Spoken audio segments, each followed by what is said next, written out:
There is a window that opens every single night, 10 minutes wide, maybe less, and almost no one knows it exists. It opens the moment your body grows heavy and your thoughts begin to drift, right before sleep takes you under. In that window, your mind stops arguing with you. It stops filtering, stops doubting, stops protecting itself with logic. It simply listens, and whatever you say to it in those 10 minutes, it writes down as truth. Most people fill that window with the worst material imaginable: the unpaid bill, the argument they lost, the body they don't like, the job they're afraid to leave but too afraid to lose. They fall asleep rehearsing the day's failures, and they wonder, sincerely wonder, why tomorrow feels like a rerun of yesterday. It isn't bad luck, it's bad programming, delivered nightly, on schedule, by the only person with access to the keyboard: you. I want to show you what happens when you take that window back. Picture two men lying in the same kind of bed, in the same kind of dark. One of them closes his eyes and replays the meeting where he said nothing while his idea got handed to someone else. He feels the heat rise in his chest again. He tells himself, quietly, that he's not the kind of person people listen to. He falls asleep on that sentence. The other man closes his eyes and says one line to himself, slowly, like he means it. I speak with authority, and people act on what I say. He doesn't analyze it. He doesn't argue with the part of him that doubts it. He just repeats it, soft and steady, until the room disappears. 6 months from now, these are not the same man.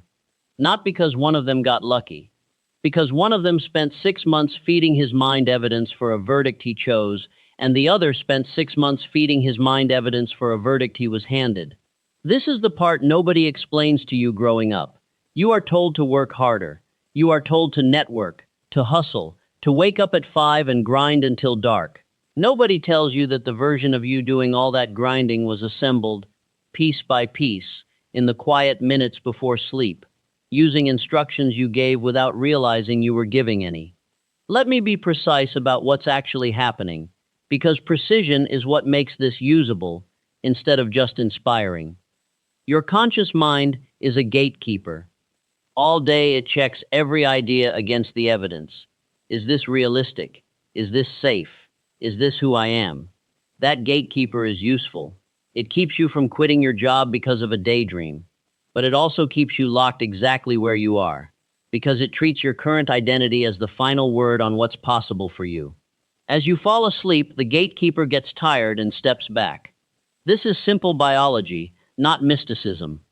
Your brain waves shift, your critical filtering relaxes, and the deeper layer of your mind, the one that runs your habits, your reflexes, your sense of who you are without you thinking about it, becomes far more receptive to suggestion.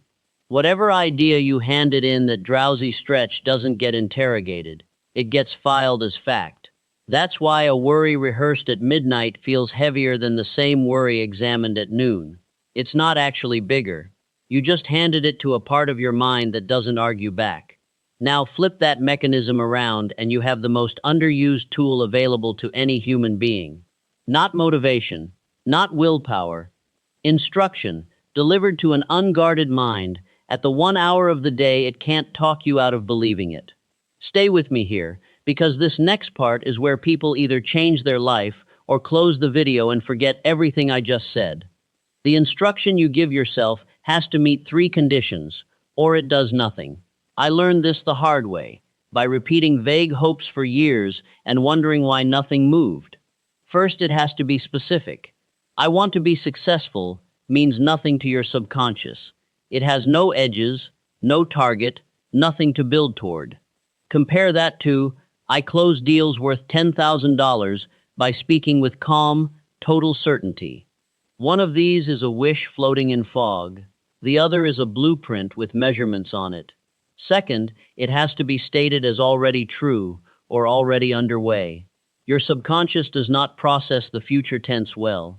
I will be confident someday keeps confidence permanently on the horizon, always one day further off, because that's literally what the sentence tells it to do. I speak with calm authority is a present tense command. It doesn't ask permission. It states a fact and waits for your behavior to catch up to it.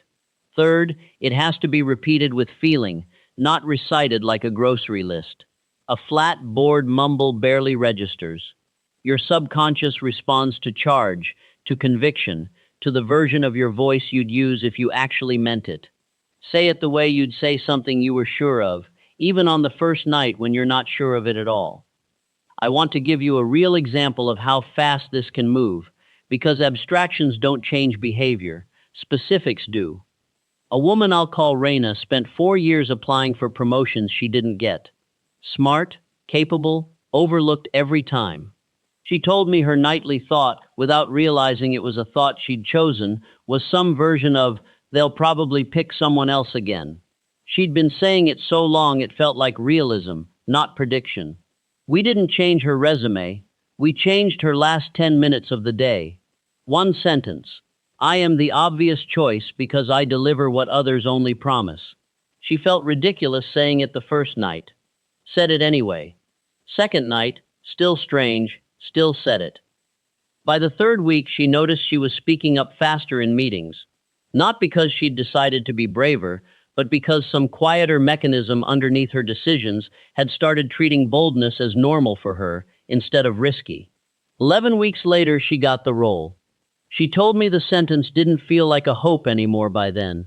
It felt like something she'd already known and was just waiting for the paperwork to confirm. That's the mechanism, not magic. Repetition aimed at the one part of your mind that can't tell the difference between a vivid rehearsal and a lived memory. Here is where most people sabotage themselves without noticing, so listen carefully. They do this exercise for 3 nights, feel nothing dramatic, and quit. They were expecting fireworks. What they get instead, if they're patient, is something quieter and far more reliable. A gradual shift in what feels normal to attempt. You will not wake up on day 4 a different person.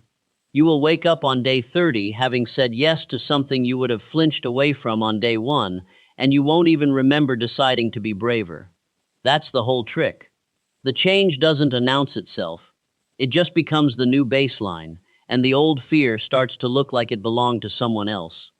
There's a second reason this works, that has nothing to do with mysticism, and everything to do with how memory actually forms.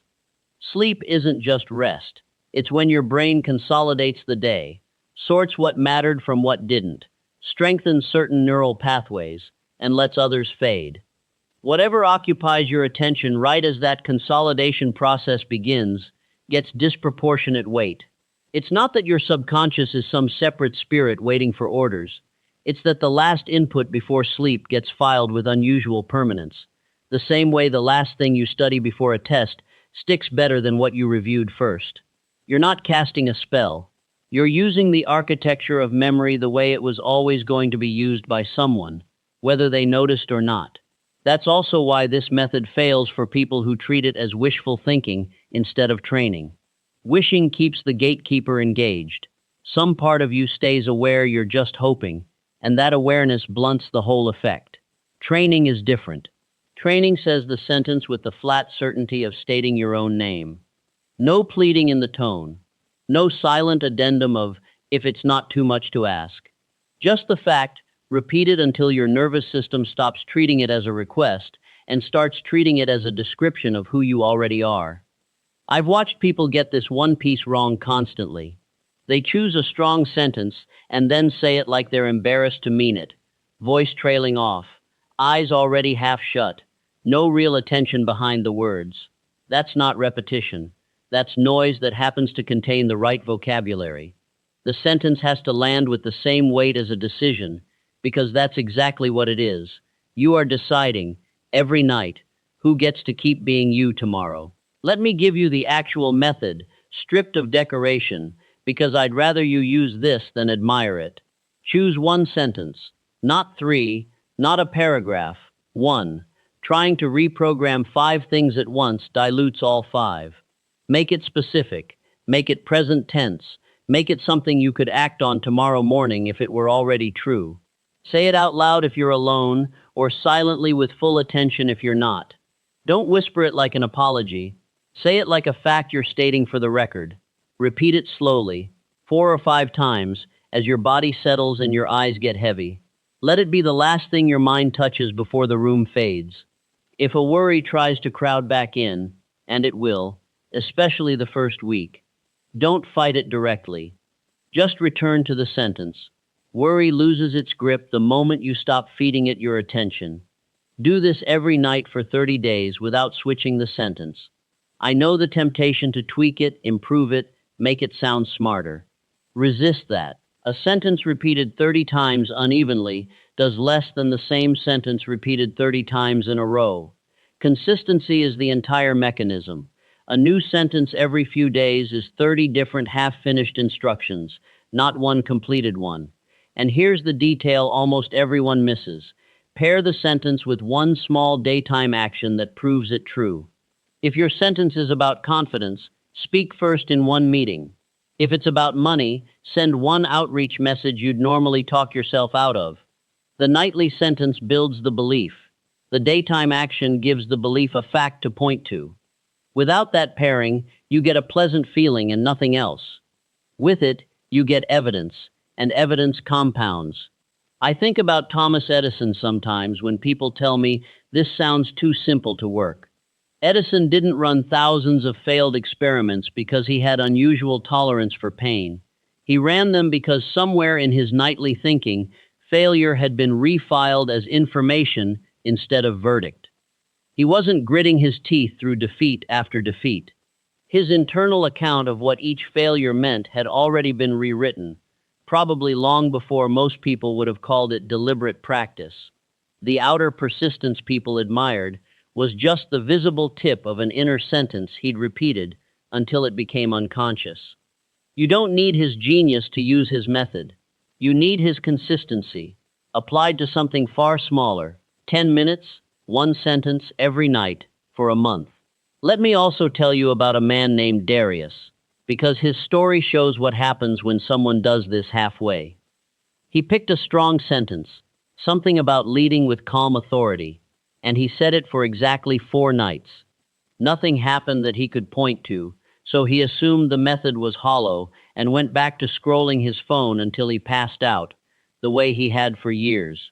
3 weeks later, he tried again, a different sentence this time, also abandoned within a week. Darius wasn't lazy. He was running an experiment with the wrong instrument for measuring results. He kept checking for a thunderclap, some dramatic morning where he woke up transformed. And when it didn't come, he concluded nothing was happening. But this isn't a thunderclap process. It's sediment.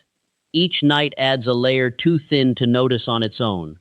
You don't feel day 15's layer settle into place. You only notice, sometimes weeks later, that you handled something on day 40 the way the new version of you would have, without remembering to be afraid first. When Darius finally heard this explained, that the absence of a dramatic moment was the method working correctly, not evidence it had failed, he tried a 3rd time, same sentence for the full 30 nights, no swapping, no judging it by Friday. By week 4, he'd taken on a project at work he'd avoided for over a year, not because he'd hyped himself into bravery that morning, but because some quieter part of him had simply stopped flagging it as dangerous. That's the marker to watch for. Not excitement, not certainty, just the gradual disappearance of resistance to the thing you used to avoid. If you try this and feel nothing for the first week, you are not doing it wrong. You are doing exactly what 30 nights of compound change is supposed to feel like at night 7. The mistake isn't slow progress.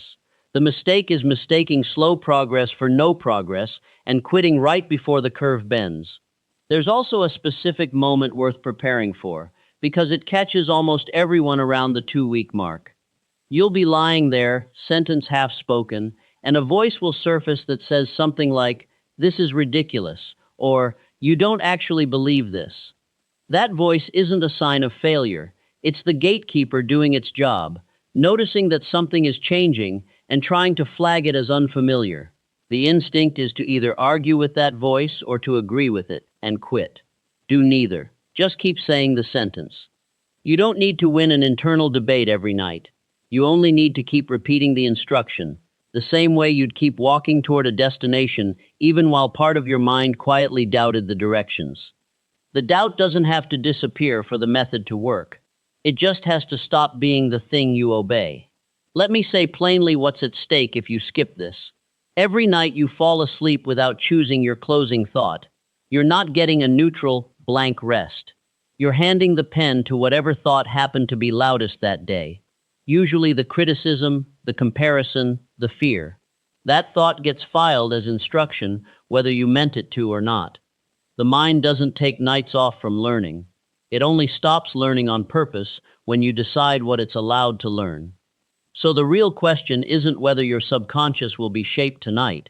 It will be, one way or another. The only real question is whether you're going to be the one shaping it, or whether you're going to keep handing that job to your worst 10 minutes of the day. Pick the sentence tonight. Not next week, not after you've researched it more.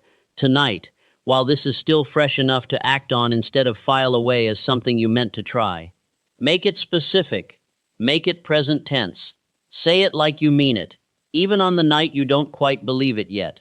Then do it again tomorrow, and the night after that. 30 nights, one sentence, paired with one small proof during the day. That's the entire method. Nothing about it requires money, equipment, or permission from anyone. It requires 10 minutes you already have and a willingness to stop wasting your most receptive hour on rehearsal of everything that's already gone wrong. If this gave you something to actually use tonight, that's exactly what we're building over at Alpha Logic. Practical, no-fluff breakdowns of how the mind actually works, so you can stop guessing and start applying. Subscribe if you want more of this, because we put a new one out every week, and the next one might be the piece that makes this one click all the way into place. Choose your sentence. Say it tonight. Let your mind do, on purpose, what it was always going to do anyway.